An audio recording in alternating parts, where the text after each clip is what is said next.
Perhaps the most contentious and consequential local race involves Austin's Prop Q.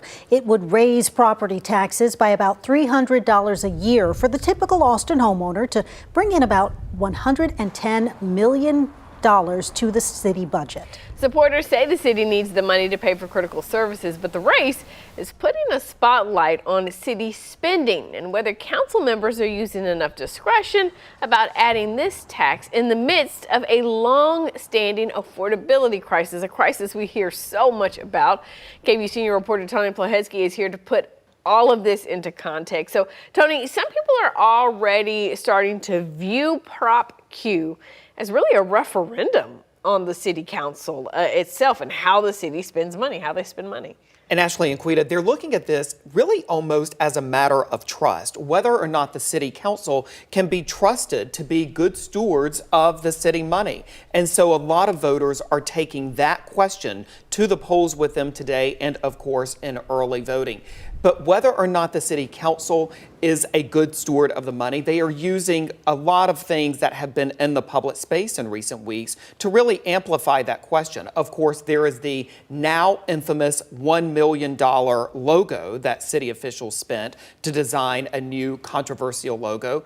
And frankly, there's also been reporting out there in recent days and in recent weeks about city discretionary expenditures going back to July when the Statesman first reported about city manager T.C. Broadnax eating a sweet green salad on the city dime multiple times a week. And more recently, questions about trips that city council members have taken abroad and even sort of day in, day out activities. Again, with the fundamental question being whether or not they can really justify asking voters for this tax increase. And Prop Q is going to have, it's a big issue. I mean, people are definitely either on one side or the other. So what are political experts and others telling you about their view if it actually passes? So supporters of Prop Q are pointing to really what they see as a traditional Austin value, where residents of Austin take care of one another. That goes back, they say, generations.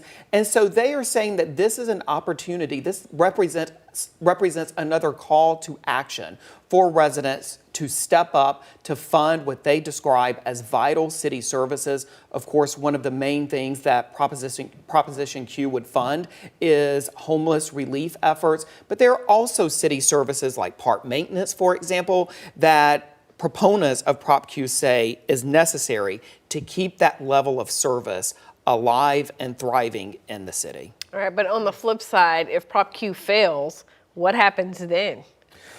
Well, the city, according to proponents, is going to be something in a bind, but I can tell you that conversation is already growing within City Hall about those next steps. I spoke earlier today to Austin City Council member Mark Duchin, who says that the city needs to take a step back after today's vote, really one way or the other, whether or not Prop Q passes or fails, and do what he calls an efficiency study, where there's an independent review, a deep dive of the city's finances by someone who is outside of the city to determine whether or not there are ways that the city can potentially merge city services or even cut city services. He says that's something that should happen one way or the other. Did he give you a price tag? That's a good question. It's a legitimate question. Because there's also the issue of the city using consultants for matters that many constituents say could be handled internally and within City Hall. Or didn't need to be handled at all. Or it didn't need to be handled at all. Yeah. So it's a very controversial issue. It's very contentious out there. It's going to be fun to see how I say fun because I love elections. It's going to be fun to see how voters decide on this. I was going to say it's up to the voters. It is. All right. Senior reporter Tony Plahetsky, thank you so much. You're welcome.